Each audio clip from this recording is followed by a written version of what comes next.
Hey everyone, welcome back to another video on the channel. And in today's video, I have the new raid gameplay for y'all. Now, a lot of people are trying to get into this raid in Test Realm, but unfortunately, you can't really do it. All at Test Realm is extremely buggy and kind of unplayable at the moment. So you basically have to do this. I don't really want to call it an exploit, but it kind of feels like an exploit. But you essentially have to disconnect your Ethernet cord from your PC and whatnot and re-enable it right away. And this will essentially allow you to go into the guild house and actually load up the guild house and the islands and get into the raid. And every time you reset the raid, you have to do this again. So you essentially just have to keep unplugging your Ethernet or, resetting it manually in the PC itself to keep playing the update on Test Realm. Really, really annoying, I know. But yeah, so I was doing this with Valerie and some of her guild members, mostly our friends, Mystical Penguins, of course, and we actually managed to get to the last boss fight, and we cooked up a decent strat, I would say, so far. I wouldn't say, it's amazing. Obviously, haven't beat the raid yet. We're going to keep at it once we can get our hands on Test Realm again, hopefully next week now. But yeah, I'm assuming this is going to be the first time y'all are going to see this raid and whatnot, and in terms of gameplay. This raid is amazing. Obviously, the heap area, I feel like everyone likes that area in Lemuria. Really good vibes and whatnot. This raid also is pretty casual, I want to say. It's nothing too crazy, unlike the Crying Sky raid. It's not as easy as a Polaris raid, I would say. But it's also, like, I don't know how to describe it. It's really hard to describe. It's easy, I feel like, but you could call anything easy when you're comparing it to Crying Sky, right? So I don't know. It feels like the first raid in terms of difficulty.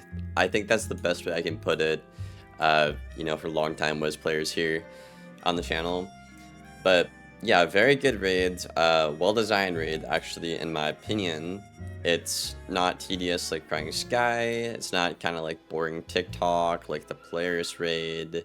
You're not AFK on the drums like the first raid. This one, you essentially have to have 8 members doing pretty much everything. And as you'll probably see in the gameplay, you have basically a team of 4 go on the right, and a team of 4 go on the left, and then from there, you'll have a top team and a bottom team, I think, on both sides.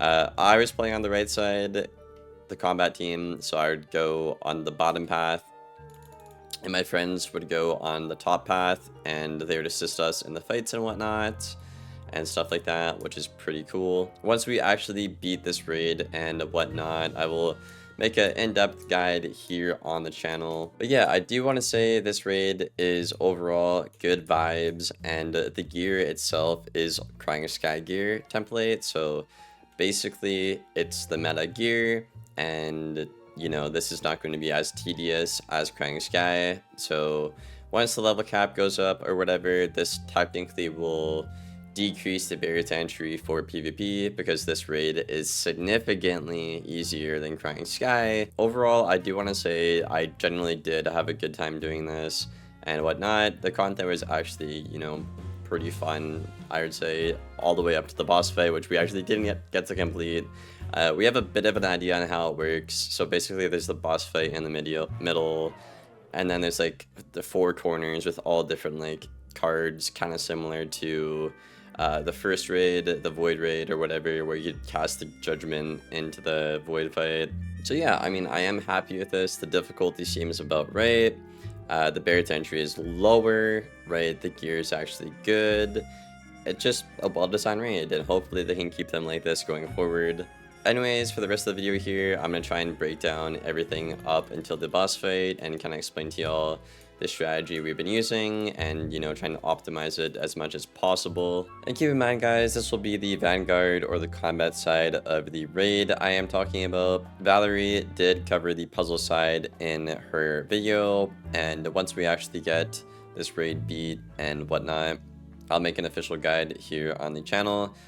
obviously including both sides and whatnot. So on the Vanguard side, you're obviously going to go to the right side, and then you'll see these 2 dice. So you're going to cast the dice cantrip right beside it, and then give it a second, and it will spawn in a mob. You can look at what kind of mobs they are and determine, you know, what schools you want going into what fight and whatnot. These guys generally have above 10k health. They are pretty tanky and a little annoying. Also, a little side note, I think this is the first raid now where they've implemented negative aura cheats and whatnot. So basically, you can't aura against an ice or a death now, negative or positive. You could do that before, you know, earlier in the raid, but now you can't do it. They'll take it off, they'll cheat, so that kind of sucks. From what I can gather and see so far, the best way to do this is try to end the fight in roughly about 4 rounds, and obviously click very fast because time is of the essence. Every couple minutes or so, I think it's around like every 5 minutes or something, a stone will, you know, be attuned or lit up, and you can see that if you look in towards the middle and see a light going to the sky. Once all 7 of those are lit up, the raid will end and you will lose, and yeah, that's that. So once you're done these fights, you can actually progress onto the next area. So you and your team will split up here. You'll have the top people who are kind of more like utility, you know, puzzle help kind of people. They'll go up there, and your combat team will go downstairs. Now, to my knowledge, you actually do not need to wait for the other side to be done. You just have to simply stand on these for a couple of seconds. Now, it's a little buggy in test round because it doesn't open up right away. Like, you and your team have to stand on them for like up to 30 seconds or something sometimes. Really crappy. I know, it is what it is, but it's test round. So, but all 4 of you will stand on this and open the gate. And then for us, again, there's going to be another 2 mobs to fight. So I'll take one and my teammate will take one. These guys generally are pretty easy if you know, obviously have storms and whatnot. They do hit really, really hard though, I'm not going to lie. But thankfully your teammates up top, at least if you have storms, they do cast the Dog Tracy guy who does a decent hit on the minion, and it will also heal you and kind of set up like a hot gambit if you want to use that and whatnot. Personally, I never did, just not really worth the time. The healing was nice though, I will say. Then once you're done these fights and your teammates gather the evidence from up top with Dog Tracy, you can go on to the next part. Now, this next part, you can actually swap player from either side. I think you both have to stand on the same sigil or something, and then you'll get teleported to the other side of the map, which is kind of cool. Like, you kind of swap players. It's pretty neat. So that is an option, which is nice. The top team is going to go up there, and they will have to kind of do a cannonball step, if you know that from the Polaris raid, but it's with like a mana or a lava ball and whatnot. You have to trade it between the sides, which is pretty cool. And basically that will knock down the walls that is stopping you from helping your teammates with the boss fight, which is my job in the gameplay here actually. So yes, we start this fight, and the best thing I could figure out to do is to knock out the minion round 1 or as soon as possible. Now, I think the best way to do this is probably to give yourself pips, like a cantrip, and then like double Stormzilla or like double 4-pip the minion, and then you'll eat a turn of the cheat, which you'll see in the gameplay here. Basically, if you do not hit the boss, he will cast like 1,000 damage AoE.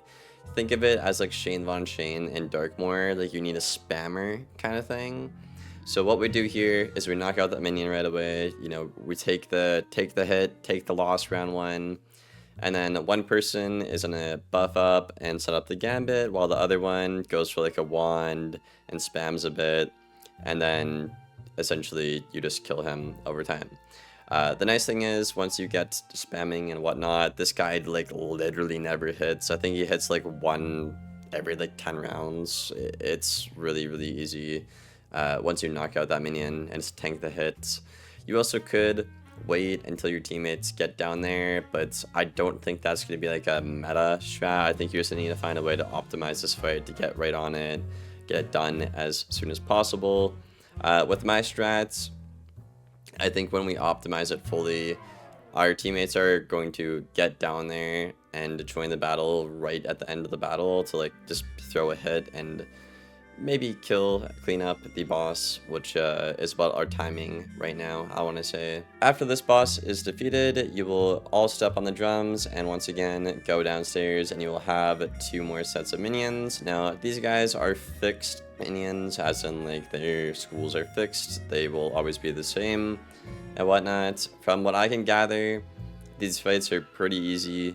What I found works best is if you cast a dual strike cantrip and then you bubble and then you just spam them, they die so fast, right? So our fight on the right side here, when you optimize it, we can just end it in 3 turns pretty much. Now, the ice one is a little more tough because they do shield a lot and they are more tanky, so that one might take an extra round or 2.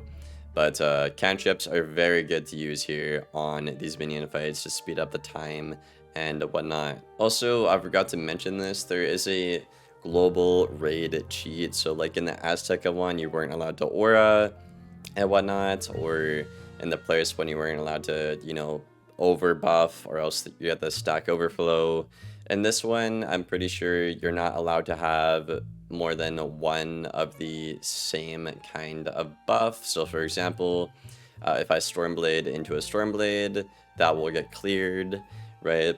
So I'll have to Stormblade into a Storm Trap, you know, maybe into a negative aura, into a positive aura, into a bubble, and then set up a weakness gambit or something. It's kind of weird, you know, but it was fun. It was fun. The only fight we had in there where that cheat wasn't on was on the boss fight, actually, because you could spam a lot of buffs or blades on the boss fight, but you couldn't do it on the minions. So I'm not sure if that's a bug or like a design choice.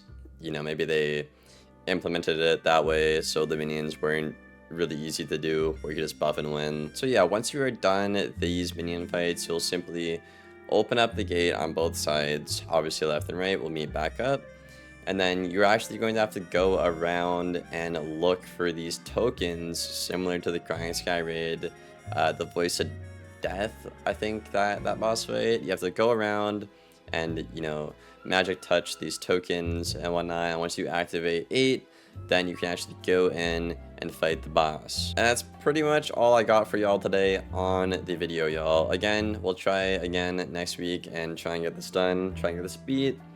And I will obviously make a guide on the channel here when I can. Check out Valerie's video if you want to see the puzzle side. She does a very good job at explaining that side or the left side. And yeah, I hope you guys enjoyed the video. Leave a like and sub if you haven't already. If not, that's okay. Thank you for watching. Take care. Goodbye, guys.